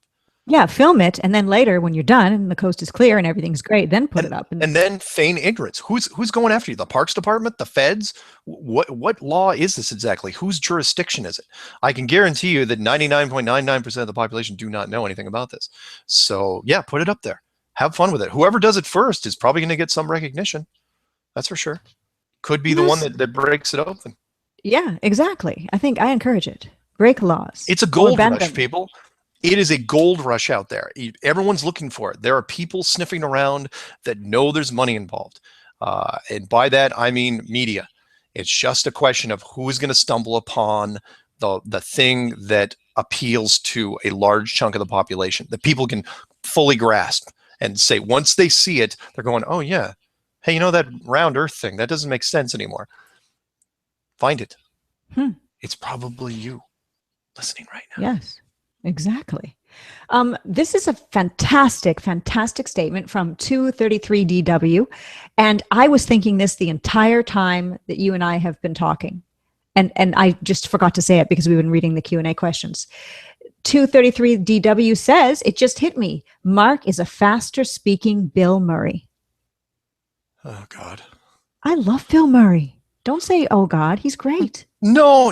I love Bill Murray too. I follow just about everything he's ever done. In fact, I think I've seen everything he's ever done, and several of his movies are in my various top lists. It's what you're wearing right now too. I think that does it a little bit. Something. Oh, somehow. because he did that spy movie, The Man Who Knew Too Much, I think. And also like Santori, you know, when he was advertising in I hate when this happens. I can't remember the name of the movie. Scarlett Johansson is in it. Everybody knows this movie. Bill Murray, Scarlett Johansson, Mark. Oh, right, where he was doing the Scotch ads in Japan. Yes, Santori, I think was the name of the. No, it wasn't name. That wasn't it. Wasn't Santori? It was all right. somebody typed that in. Scarlett Johansson and What's Bill the name Murray. of the movie? Come on, you know the name of the movie. She was nominated, I think, or got a nod for that one, and so did Bill Murray, if I'm not mistaken. Why can't we think of the name of the movie? Because their chemistry was really good. It was. We'll get back to it. I own the movie too, but yes, you remind me of him in that movie, right now. Seriously? So, yeah, you too. It's a compliment. I know it's a compliment. You know what? I'm going to take it as a compliment. Fine. Please do. I've loved him in so many things, and he is in one of my favorite 70s movies of all time, Meatballs. Yeah. Where I think Harold Ramis wrote it, and that was one of his first roles. He was still doing Saturday Night Live, I think, when he did that, and he just showed up at the last minute. They didn't even know if he was going to do the movie. Lost in Translation. That's it. And that a number of people just posted that, and the most 233 DW says Lost in Translation. Well, thank you, Bill Murray. Wow. But Bill Murray has bad skin. I mean, his skin is very craggy. He got pocked up pretty bad. Right. You could tell so we're not saying that. We're just saying the general vibe of Bill Murray there. Well, thank you. I honestly don't think I'm that funny. If I come off as that, though, hey, great, fantastic. Hopefully, people will take me a little bit more seriously when I'm talking about the flat Earth. Because if a comedian. Do I come off as a comedian sometimes? No, I don't think so. Am I a clown? Do I amuse you? You know, one of those amuse things? me, but you're not a clown. But you do have big feet, so we got to think about that. Next question from Lampshadius. Yeah, people are not gonna miss that. That's good. It's info to still. Wow. I don't even understand this, but I'll read it as written. Info to still arise. Apparently that British Flat Earth show was educational video for critical thinking. Andrea Barnes, apparently fictitious. Students meant to question a teenage girl going alone to Antarctica, yet some arguments and experiments are valid. Oh, I know what this is in relation to. Lampshadius is responding to another question that was posed that I haven't got to yet from Still Arise, which says, are you familiar with the Andrea Barnes story? I've only seen the documentary, but couldn't tell if they were being serious. Doesn't hear people in the Flat Earth community mentioning Andrea Barnes, which is true. You don't hear a lot about it. No, the Andrea Barnes story is interesting, but it is still a side story. And that is, yeah, fine. You know, woman who wants to explore Antarctica, snowmobile found, you know, if you believe the story, found, and a camera with no film in place of the film was a note saying I found it or something to that effect. It's not a bad story. It's not, but it is so overpowered by the whole Admiral Byrd epic, which was that he and the United States military and the Russian military were down there for 30 years, and not with snowmobiles, with planes, you know, with multiple base stations, and they were looking for something for 30 years. So the Andrea Barnes story is good, and it adds to the myth and the legend. Great. It'll do nothing but help the cause. If it turns out to be fake, fine. The Admiral Byrd thing isn't faked. If it was, he wouldn't have gone on national television and started talking about how much money they were going to make down there. But he was a Mason, and maybe, I mean, I'm just playing the devil's really devil's advocate. That's the role you're going to play, really.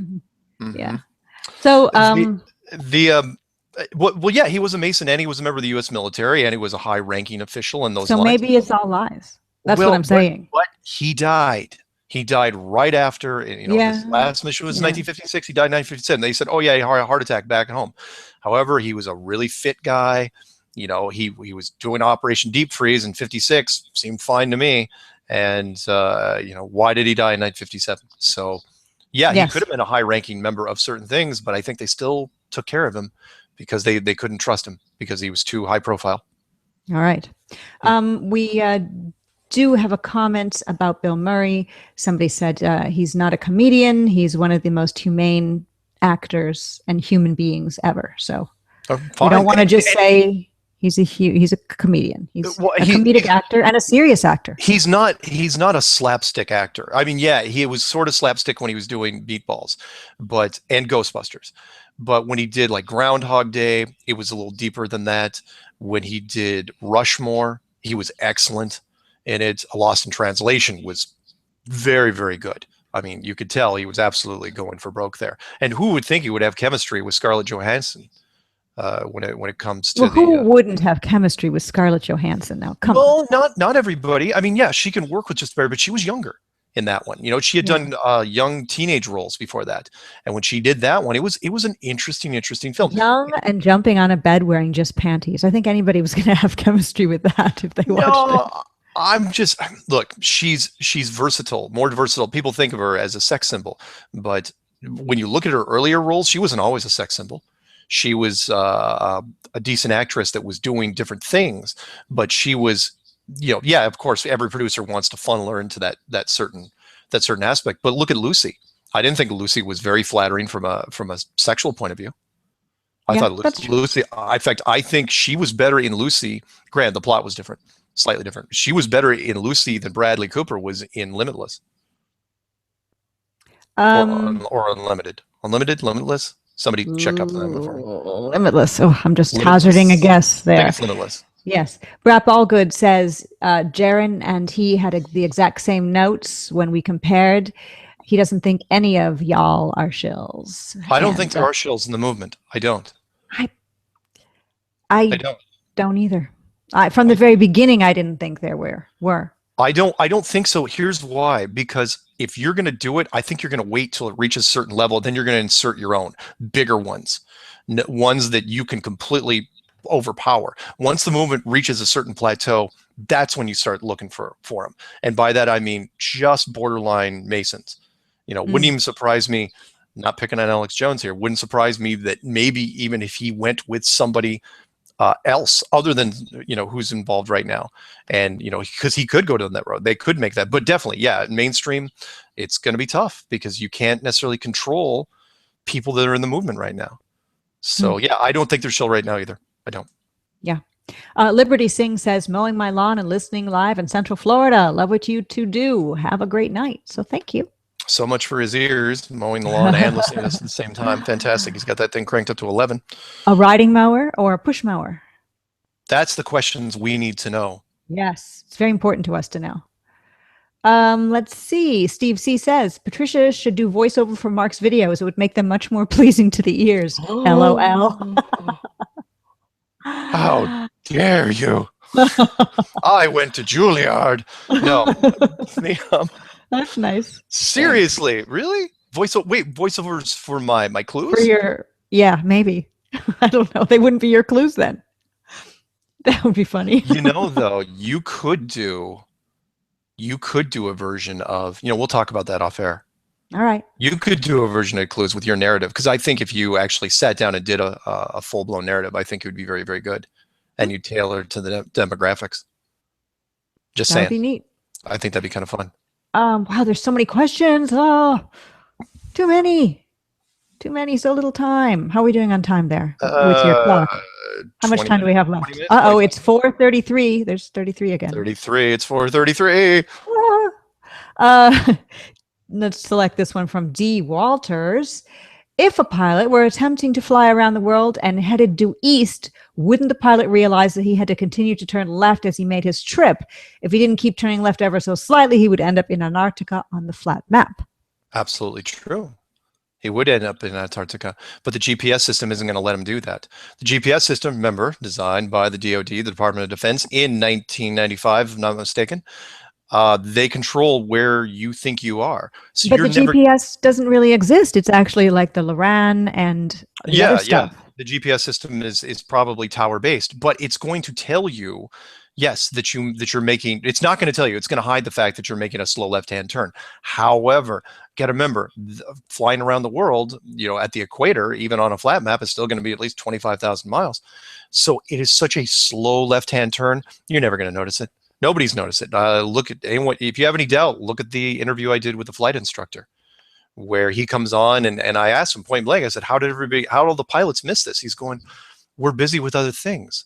We just didn't get it. You know, it was hidden right under our noses. Why would we notice it? We take off in one place, land in another, nobody crashes. We wouldn't pay attention to something like this. I recently flew, and as I was deplaning, Did you? Yes, I did. And I walked by the pilot, and he's like, you know, have a good day or something, you know, one of those piloty sort of things they say to you as you're getting off. Yeah. And I almost said something, but there was, you know, people behind me a little bit, and I just felt like, how am I going to say it? I should practice up. So next time I fly and have that opportunity, I'll say something. But you know, the same thing you said is going to happen. They just don't notice it. Number one, or number two, they'll say they've seen the curve of the Earth. Yeah. Because they're indoctrinated to believe so. Yeah. So. Agreed. Brio Jackson says, how does NASA keep all the people who are involved with the ISS in the dark about what's going on? Wow, what a question. But then again, compartmentalization is going to be my answer. You don't need anyone that builds the parts for the station, the alleged parts, they're not in on it. General controllers, they aren't in on it. But the people that control the telemetry, the people that actually write the algorithms for the telemetry, yeah, they'd be in on it. Even the astronauts, though. Here's the thing. Nowadays, you don't have to, they may know that they're faking something, but they're not going to be told why they're faking it. That's the big difference from Apollo to now. And that is, they decided back during the Apollo program, very evident, that if you tell them, okay, you're going to be faking it and it's because the Earth is flat. That is a lot for any one soul to handle. And it's if you just said that to somebody, it would take a lot of explanation. Like, okay, we're faking it because the Earth is flat. Like, why would the Earth is flat have anything to do with faking space? I mean, we all know what it's all about. But if you just told somebody that cold, it would be hard for them to fathom. You need a lot more information. Yeah. Compartmentalization is not difficult from the military. We've been doing it for a long time. People forget, and I've got to throw it out there, and that is the Manhattan Project was kept a secret. Okay, or the spy plane. I'll take it one step further, and that is until a YouTube, and that's a movie that was released recently, Tom Hanks. Till a YouTube spy plane was shot down, we had no spy planes. They didn't exist until they declassified the SR-71 just to show off. That plane didn't exist. And during the declassification, when they said the Blackbird, we're not going to use it anymore, and the reporter says, "Oh, what are you going to replace it with?" And the Air Force general goes, "Oh, nothing." Look, we can keep secrets. It's not that tough. And even with something this big, you can keep it a secret. The problem is that the civilian detection technology has increased by so many levels of magnitude that we're even seeing resolution issues with the moon. You know, we're spotting all this stuff now. It's a double-edged sword. The technology that they're using to monitor everything we do is also being used to monitor. It can be used in a reverse way to monitor other things. So weapons technology isn't passed down to civilians, but camera technology is. Probably was a backfire on that one, and that is our camera technology is so good we can actually pick up little subtle little nuances here and there, which we wouldn't have been able to even 15 years ago. Well, having us civilians all basically armed with cell phones with cameras seems like a bad idea, because we're able to take pictures of things, maybe false flag events, or use the zoom on our cell phone at a moment's notice to see farther than we would be able to normally see, the curve of the Earth stuff. But also it keeps us occupied. We're looking down all of the time, and we're not looking up at the sky. So it's sort of a double-edged sword.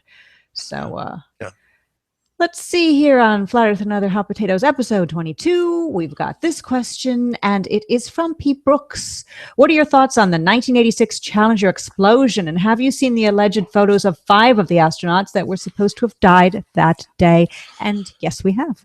Yes, we have. Anyone who doesn't know what we're talking about, 1986 Challenger explosion. I believe it was January or February. That doesn't matter. Just look up Challenger astronauts still alive. You don't even have to look it up on YouTube. Challenger astronauts still alive. Look it up on Google or your favorite search engine, and you will see, again, this is the detection technology where we now get to see, because everything on the internet sticks, I believe. Anne Hathaway said that in the last Batman movie, which was, if you're out there somewhere in any sort of profile position at all, and a picture gets taken of you and it's put on the internet, someone's going to find it. And in this case, what they did was they took all the Challenger astronauts and they compared them to people with similar names that are still alive today. and they found out that 6 out of the 7 people appeared to be still walking around. The only other guy that didn't probably died of natural causes. But that goes along with something I was saying, which was, if you're faking something like this, the last thing you're going to do is actually put astronauts on the top of giant fireworks rockets, with millions of pounds of explosives underneath them, just in case something bad happens. And bad things have happened. Many have exploded. Yes, they have. Unfortunately, when the Challenger thing went off, well, the astronauts, who apparently were just on the ground having coffee and watching the television screen going, what are they going to do with us? They were just relocated, relocation program. And they, a couple of them were heads of companies, a couple of them were working in universities. They were, they all have successful careers. Why? But they weren't killed. That would be my move if I were NASA. That sounds very cool. It does. But and tell no tales. That's very Capricorn 1. But maybe they decide they could be useful in other ways. You keep them in the program doing other things because they were team players, obviously.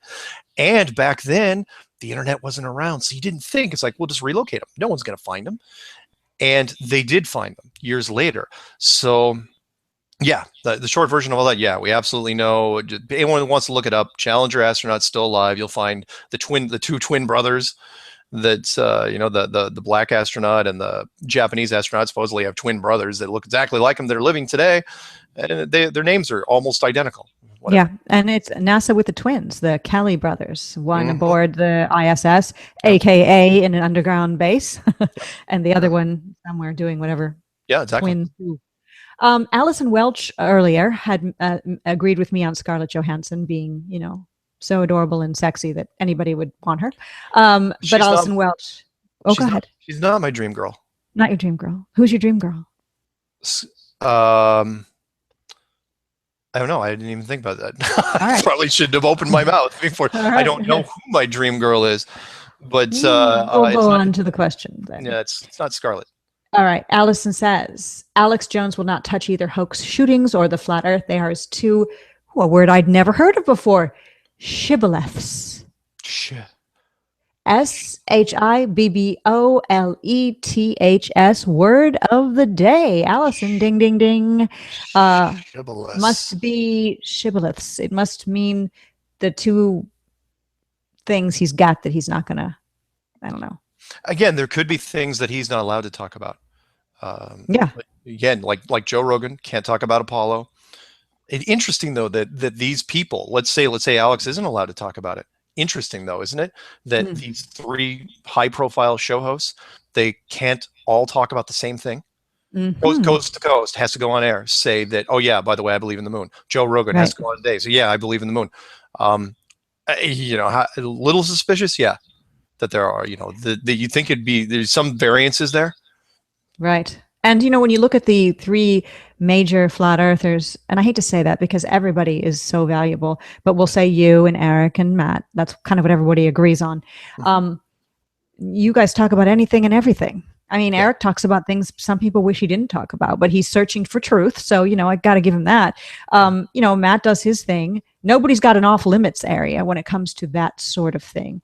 No. Although, but some people say they don't want to, no leaders is an off limits thing for some. And, the dome or endless plane is sort of an off limits thing, but it's not the same as in a no discussion policy, which, Alex and Joe, et cetera, have. So yeah, you're right about that. The 2 shibboleths. I like saying the word, but I don't really know what it is. I don't even like hearing it. It's just an odd word. It is. All right. Next question from I'm You. We were talking earlier about the flat earth being the big lie. I'm You writes, this is not the big lie. It is that you are a body that, quote, dies, when in actuality you are a sinless, eternal spirit that lives forever and has the power to create with thought. Well, I like that. And I believe we do have the power to create with thought. I totally believe it. It is absolutely. You're right, but at the same time, you're still in this system. So what you're talking about is somewhat ethereal, and that's the next step after this, of course. Everyone wants to know, life after death and transcendence and ascendance, whatever you want to call it.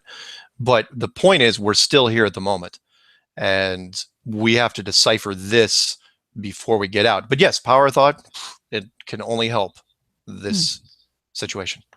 Yes. And I attempt as much as possible to kind of manifest things through thinking about them and writing them down. You do? Yeah, it works for me, I think. And I think Wow. it can work for anybody. It's like the power of intention.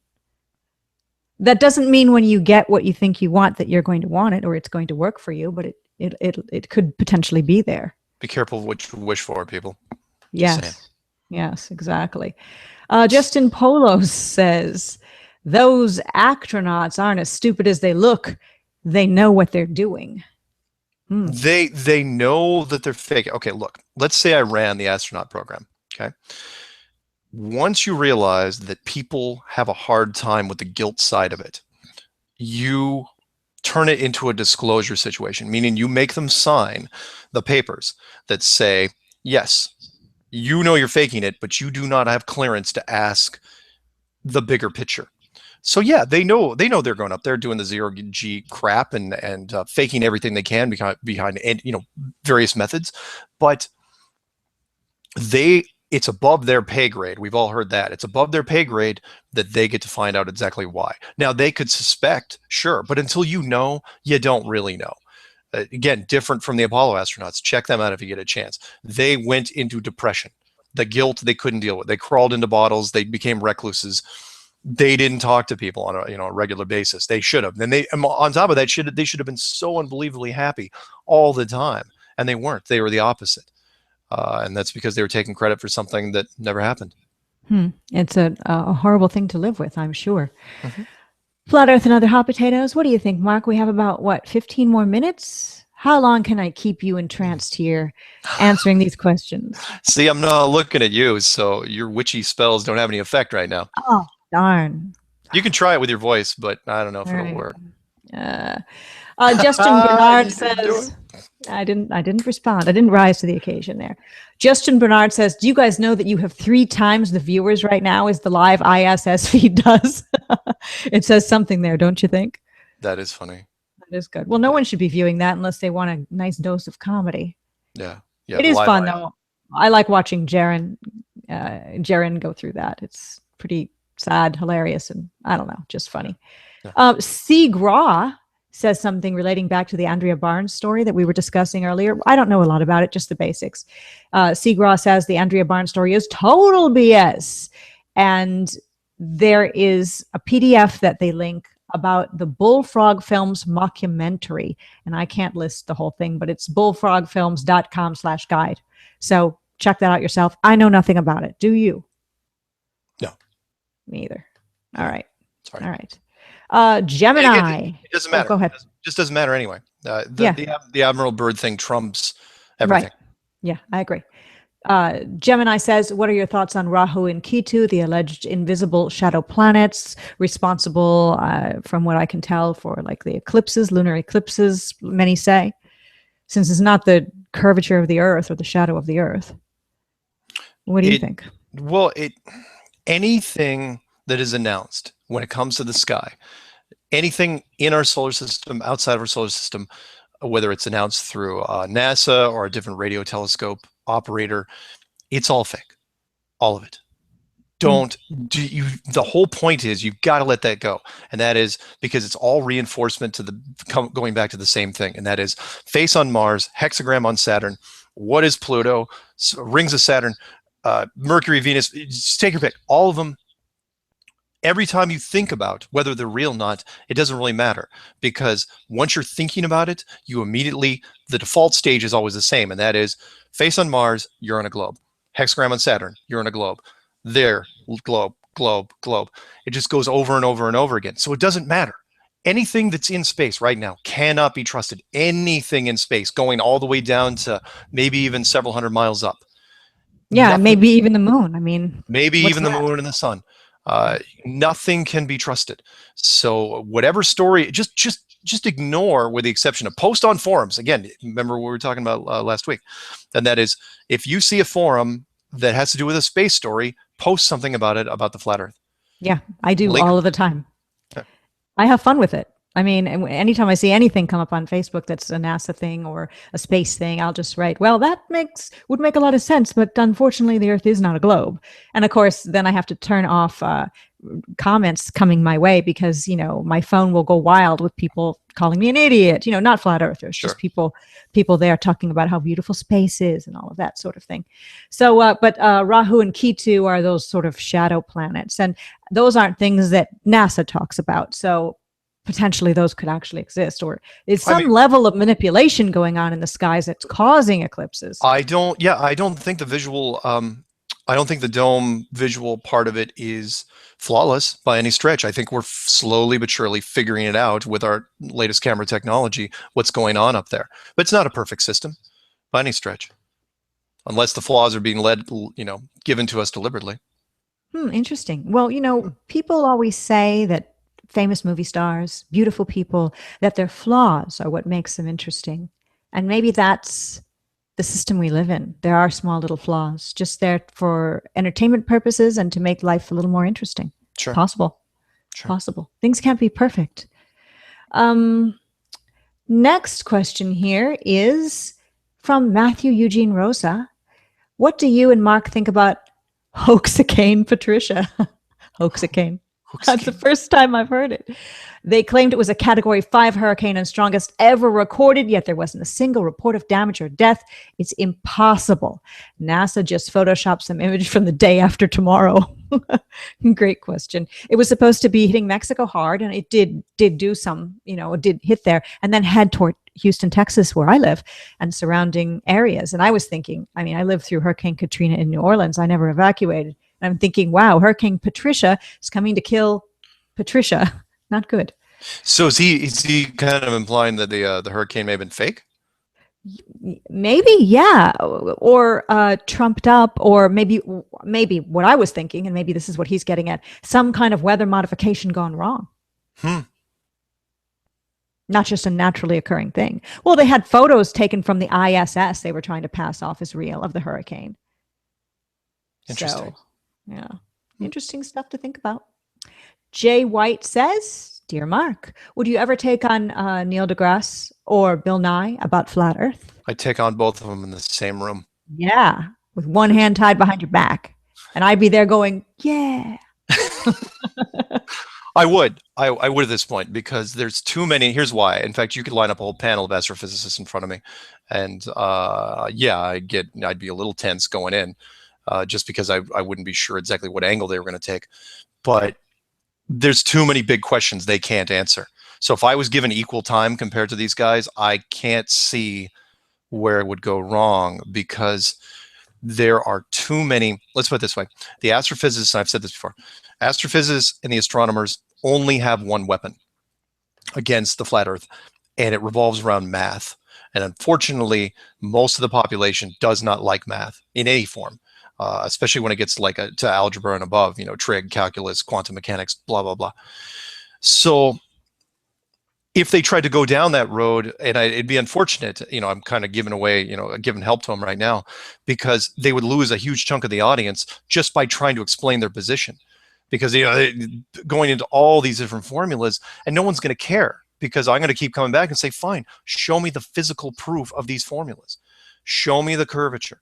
Show me what's going on in space. Show me the moon. Show me the sun. Show me all these things, and prove to me that, because you remember, you've had 500 years to create a mountain of evidence, and it's all just evaporating in front of you right now. So if it happens, great, wonderful. I don't think it's going to happen, because, unless they drugged me and just kind of wheeled me out on stage, and I just kind of drooled while they asked me questions, because there's nothing, there is no magic bullet for this. Let me be quite clear. We're 8 months in, going on 9, right? 9 in a few weeks. If this thing hasn't been shot down by now, remember, the internet hive mind is very, very big. And if it's not been shot down by now, the chances of then shooting it down are very, very slim. They're doing everything they can. They're making all the moves I thought they were going to make, releasing NASA, pictures of the Earth from space, covering the other planets, running stories, rapid fire as fast as they can, trying to reinforce the globe. But unfortunately, that's all they've got. That's all they've got in their tool belt. And if that's all they got, then they're in trouble. There's not much they're going to be able to do in a debate. And here's the other thing, one more thing, and that is, if you have a debate like that, one, who's going to cover it? What media outlet's going to cover it? And two, are you really going to risk putting this topic in a debate in major media? Right. It just puts it in people's heads. It's tough. I'm sure these guys would want to do it. I'm sure, Neil's a smart guy. I'm sure he's come out there and to whoever his handlers are and says, look, I want to get on a debate. And they're going, no. We're not letting any news organization actually touch this thing. So. This back to the statement about Hurricane Patricia. Deep inside the rabbit hole, David Weiss says that Hurricane Patricia was just a regular storm, and maybe NASA just made up fake photos to scare Mexico for trying to sell oil without U.S. dollars. Phew, conspiracy theory, good one. That is good. Yeah. That would be good to conjure up a hurricane like that and then pull it back at the last minute. Yeah, and just make a phone call and say, "Did you see what just happened there? Well, next time." Yeah, we're gonna aim it right for your house, Jorge. Yeah. That is what David Weiss says. This question very quickly from Martin Lighthearted. Hi guys from Wales, UK. How the hell did they get away with it for so long, and why is it out of the bag now? Love you guys. 60 years does seem like a long time. In the grand scheme of things, it's not. That's the only, that's how long they've been hiding it, I think, officially. How did they get away with it that long? Money. Mm-hmm. If you spend $1 trillion, you'd be amazed how far it goes. Globes in schools, just start there and boom. Yeah. I mean, Yeah. And now why? Now the tougher question is why it's now coming out this year. Why now? Why now? It's like, why not last year? Why not the year before? I don't know. There's something going on recently, why does anything happen when I found out by Flat Earth Clues. It's your fault that I know. And then of course I found many other people with great videos.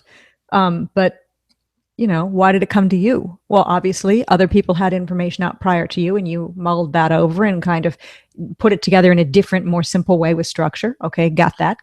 But why did you do it? And why did they do it? Yeah, and I still don't know. You know the story about as well as anybody. Why did I get shoulder tapped in the middle of the night to get up and start writing the narrative on this thing? I have no idea. Did it help a lot of people? Yes, I've gotten enough emails over the last 8 months that yes, I could tell that I hit a nerve and it did resonate with a lot of people. Did I invent Flat Earth? No. Am I claiming to be the king of Flat Earth? No. Will I go on camera though as a representative for Flat Earth? You bet I will. At this point, it's too important. We need people to do it if the opportunity arises who are coherent. I mean, that's it.